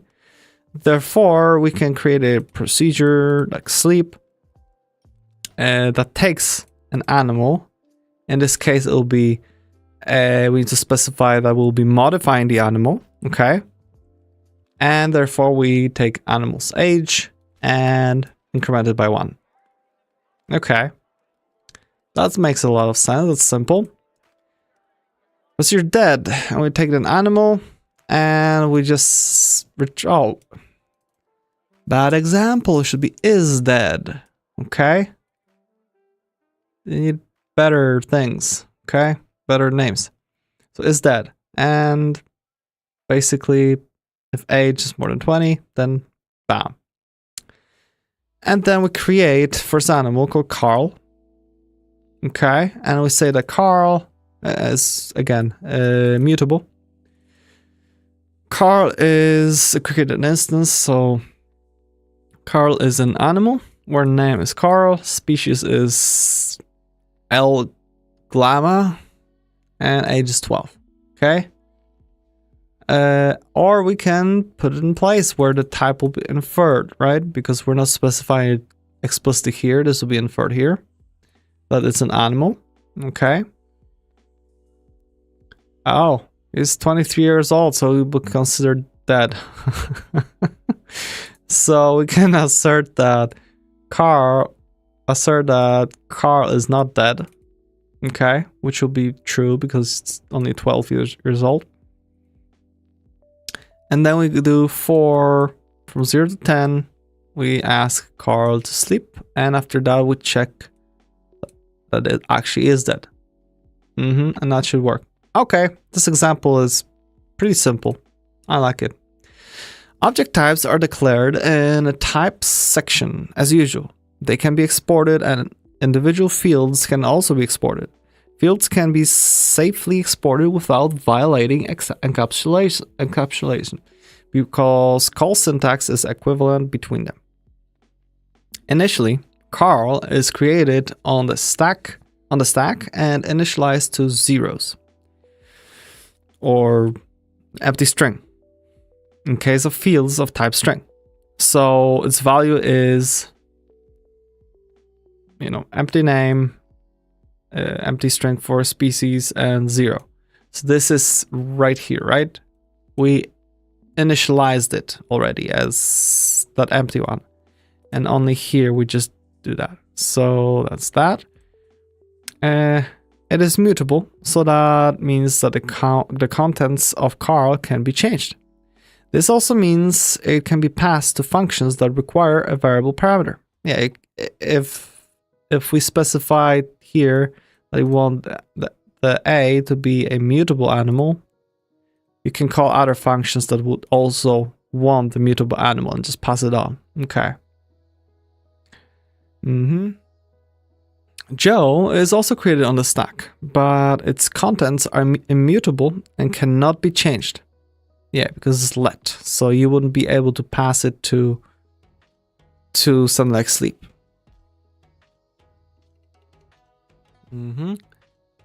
Attempting to do so, say through Joe.age57 will fail and with an error at compile time. Okay, I really like it. I really like it, because in JavaScript or many other languages again, that you would specify, create an object, and like in JavaScript you say const and create an object. The only thing you can't do is you can't simply reassign different object to that constant. So, you can't change the pointer, but you can still change the values of the object, the properties. So I like that protection, and I wonder if it's enforced in some various interesting ways when you pass it on. I think they are, because you need to specify that if you're doing something on an animal, you need to specify if it's going to be modified or not. This might make it really readable of what's going on and when something's gonna change. I really like that. The whole has side effects, has no side effects thing. Awesome. So let mittens is reference to animal, and we create a new animal. Okay, so we have ref, whatever that is. Let me just switch that to song. It's Just so annoying.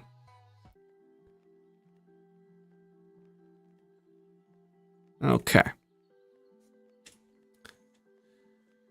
So we have a new syntax here with ref. I guess it's a reference to animal. Interesting.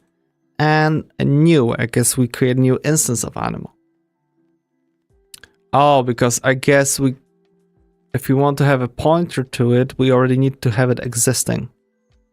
If we would just do nothing like just that, that means that reference would be empty, and therefore this will be an empty pointer, whatever you call it. And here we can say mittens.name is mittens and all that. So because we have only a reference to an animal, I guess that means that we can modify it. Mittens is a reference to an object allocated on a heap. The value of mittens cannot be changed. So mittens can never point to anything else. Also, this is like you would have constant in JavaScript. But the value that mittens is pointing at can and is changed from the default initialization value of zeros. Awesome. You might ask whether there is more concise way of initializing reference types. And there is if you give the reference type a name. Oh, okay. Oh yeah, so you can basically specify that animal reference is ref animal. And therefore you can say, oh, I see. So when we have it specified like that, we can just say, hey, spot is animal reference, blah, blah, blah. And therefore we can just call it straight here instead of doing this whole dance with new animal. Ooh, that's cool. That's very interesting. In many cases, it is only wanted to have the object be a reference type, which is possible by declaring it as a reference object. Okay, did they mention anywhere? Are like structs. They are default trace, so they're not. Okay, so type thing as reference object, and you just define it like in the normal one. It's just a reference, and it will always be a reference. So let's again ask AI. So, can you please explain how the objects are passed around a nim? I'm mostly interested about differences between ref type and just type.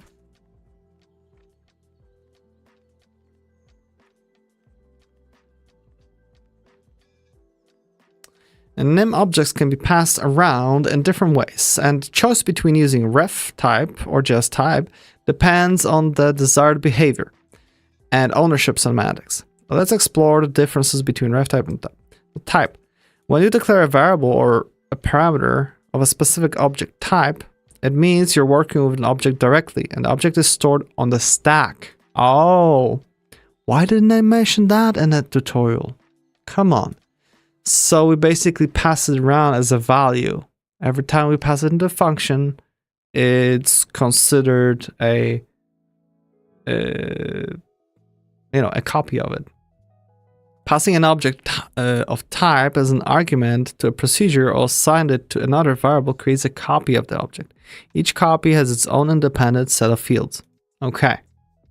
Modifying the fields of an object passes type only affects that particular copy, and the object does not impact the original object. Okay. Objects of type have value semantics, meaning they are passed by value and have fixed size determined by their fields. So yeah, we have a person with name and age. Procedure modify age, so p age 30, and the thing will be unchanged. Okay, but will it throw an error that we're trying to modify it? Probably not, because sometimes it will be handy to just modify the whole thing as you're working on it and then just return it because it's just a copy, just returning another copy. So let's try it. Let's paste it, right? Ah, okay. It cannot be assigned to. So this won't compile. Interesting.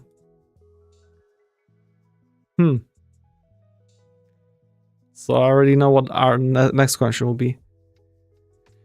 And then reference type. Reference type represents a reference to an object type. It is a pointer that points to the actual object stored in a heap. On a heap. When you declare a variable or a parameter of the ref type, you're working with reference to the object, not the object itself. Passing ref type as an argument to a procedure or assigning it to another variable creates a new reference pointing to the same object on the heap. Multiple references can point to the same object. Okay, and I guess the garbage collection just counts how many references there are to the object on a heap, and that's how it decides when to actually delete the memory. Modifying the fields on an object through ref type affects the actual object on the heap, and all references pointing to that object will observe the changes. Objects of ref type have reference semantics, meaning they are passed by reference and can be shared among multiple parts of the program. So here we're using declaring as a ref object, and therefore we can modify it and everything will change. Okay, great. So what is the difference between between defining a proc that takes an argument ref type versus var type? And let's just do a list like a proc do something, right? And we have what you call it, a, and we define it as var person,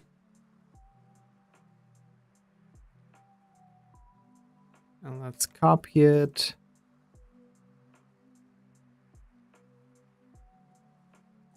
This sucks here, you know. Let's just do a code block. So we have this, and we just copy another one where we would have ref. And third one, can you do var ref? Oh, let's do var person ref. And we can just quickly copy some of that. Okay, person, which will be object of that, and then we define person ref person, because I recall we could do something like that. 1, 2, 3. Whatever.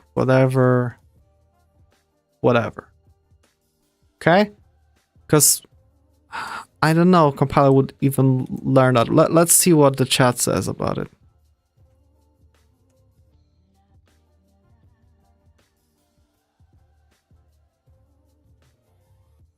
Some main difference between using ref type and var type as procedure arguments lies in how the object is passed and modified within the procedure. Let's analyze each case. So when we pass it as var, and this is just a normal object, we're using var as a parameter modifier, and means the procedure expects a mutable reference to an object of type person. The procedure can modify the fields of the person object directly.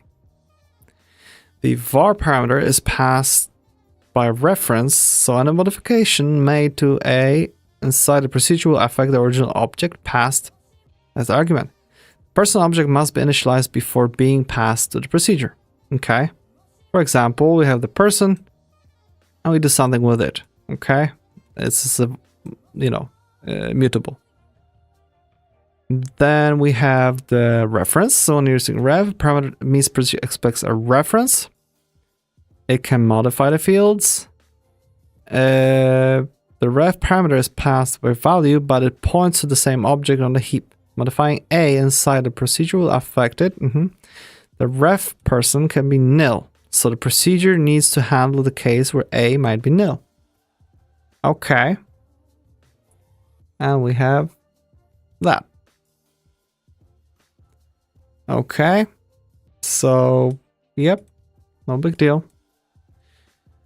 And then this thing. When using var with a ref type expression, it means the procedure expects a mutable reference to a ref object of the person. The procedure can modify the ref object itself, such as assigning a new person to A or modifying the fields of the object referenced by A. Okay. So that means that we could change the whole pointer to point somewhere else. I see. I need to try if the compiler will even let that, because that's where shenanigans happen. Allows the procedure to change the reference itself, potentially making A to point different person object. And the person reference must be initialized before being passed to the procedure. So we just do that, and it's a var. Okay.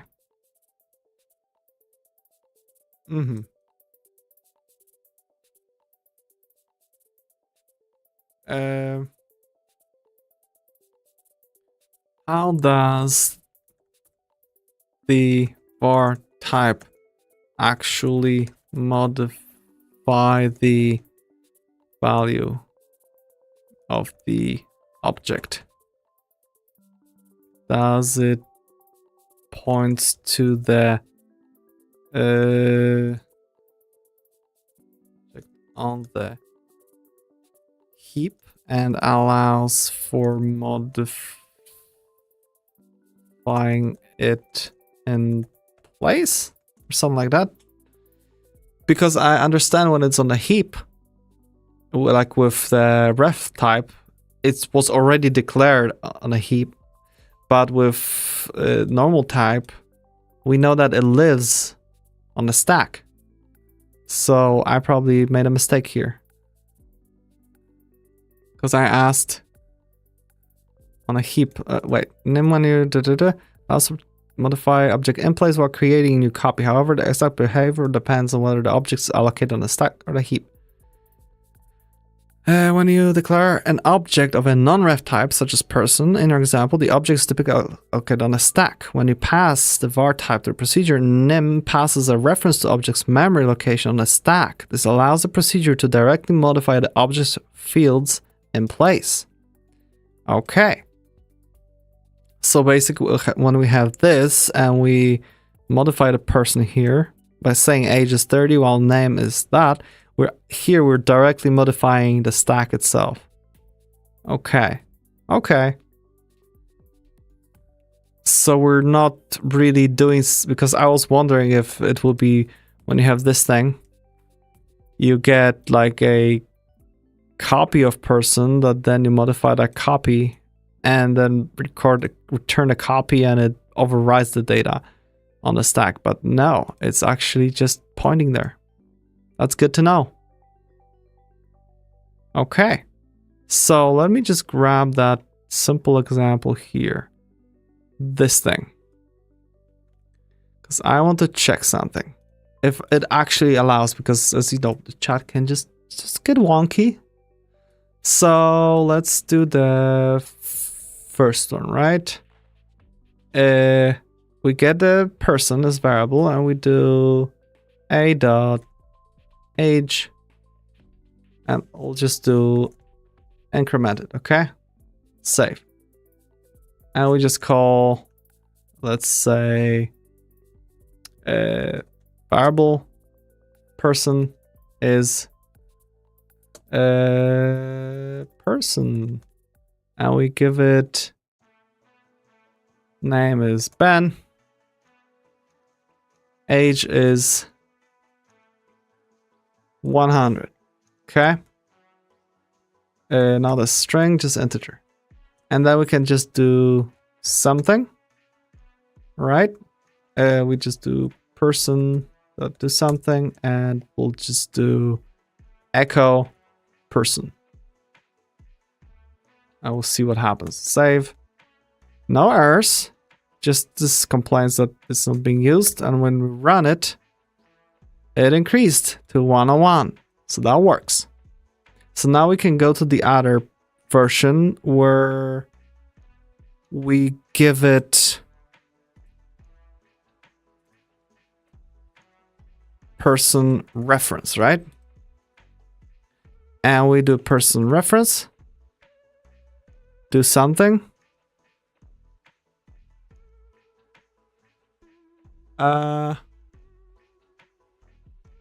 Why not?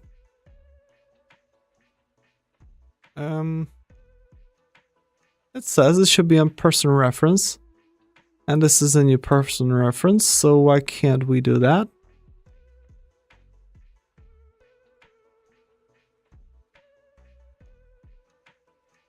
Oh. Expected one of mismatch position. What just happened here?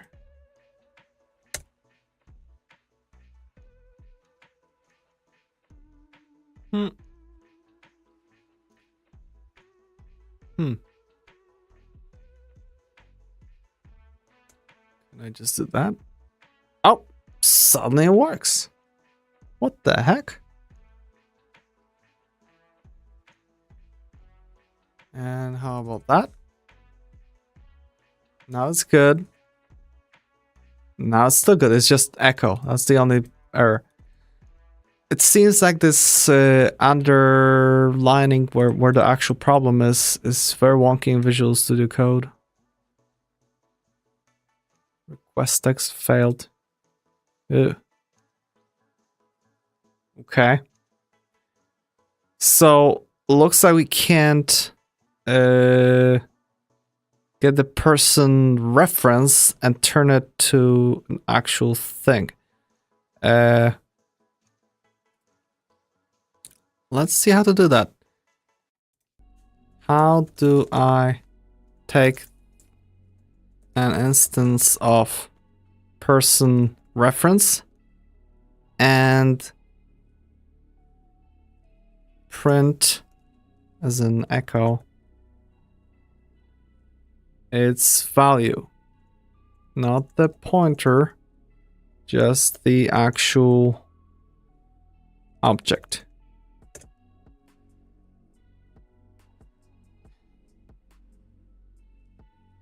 You can the reference using this operator. This allows you to access the actual object pointed by reference. Oh, so we just do that, and that will dereference it. Okay, fancy. Bam. Save. Run. And okay, this modified it to 101, so that's good. But I presume we can't do something where we do return person reference, right? Yeah, because we can't return. So A equals person reference. Right? We can't do that. Because it says, hey, A cannot be assigned. So we can do basically var, right? And now it's fine. Okay, okay. So the only other part was that if we don't have that var here, and we just get back to the previous where we had a.age, is that we can actually say let person, right? We defined it once. And we can still modify it however many times. It's just we can't modify the whole main thing, because if we do var and a equals, and we have this thing, this expects a variable, not let. Okay, that works. That's great. Okay, this is fun. When it starts clicking in your head, it's actually fun language. Okay. So we went through that.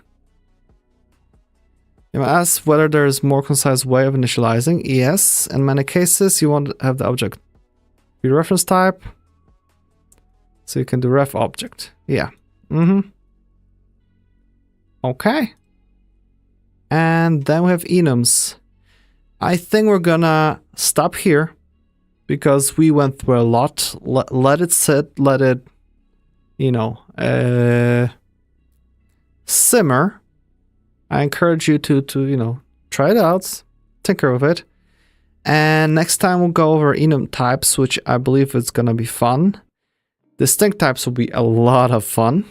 I think we already went through that partially, but I just want to take a, maybe this will have a different view on it. It'll be nice to learn more about strings, arrays, sequences, and bit sets. That's new. Files, that'll be fun. JSON, that will be a lot of fun, I guess. I hope it's gonna be fun, because if JSON isn't fun, that will be a bummer. But so far, everything points to it being fun. Varargs, yep. String formatting, pretty useful. Object-oriented programming, I'm looking for that because I want to know how to build up some structures and you know, reuse some of my code. Parallelism, I want that. Channels, hell yeah, that will be probably a Go channels or something, I presume. C# has also equivalent. And concurrency. And at the end we have the big scary macros. It's interesting that they didn't mention templates here because they're so much simpler to use. But yeah, hey, we went through a lot. That part will be a lot slower, I think, but we could squeeze into 2 hours, right? So that's pretty much it. I want to thank you for watching. I encourage you to like and subscribe. If you're on a Twitch, you can follow me. And that's it for today. So thank you and see you around.